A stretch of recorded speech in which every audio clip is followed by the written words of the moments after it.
Historia inaonyesha kuwa baada ya Musa kukulia katika jumba la kifalme la Farao, basi Musa alipoanza kutoka nje ya jumba hilo alishuhudia uonevu dhidi ya wana wa Israeli.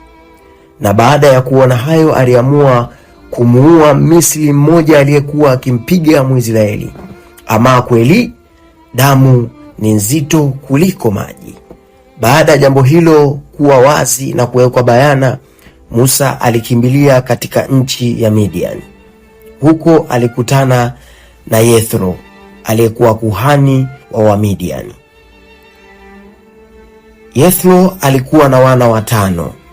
Musa aliishi huko kama mchungaji wa mifugo ya Yethro, na baadaye alifanikiwa kumwoa binti wa Yethro aliyeitwa Zipora na kuzaa naye watoto 2, Gershom pamoja na Elieza. Musa akiwa Midiani anapata wito wa kinabii na kupewa jukumu la kuwakomboa wana wa Israeli kutoka katika utumwa na mikono ya Farao. Hii inaonyeshwa katika kitabu cha Kutoka. Ukiusoma mlango wa 3 wote utapata historia nzuri ya tangia anakabidhiwa jukumu hili na unabii huu mpaka mwisho. Haya yanatokea katika mlima wa Horebu.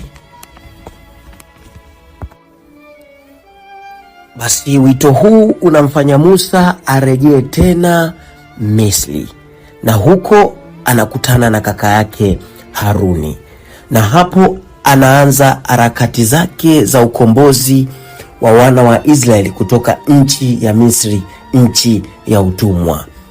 Haikuwa rahisi kuaminika na Farao ya kuwa ukombozi huo umeagizwa kutoka kwa Mungu mwenyewe.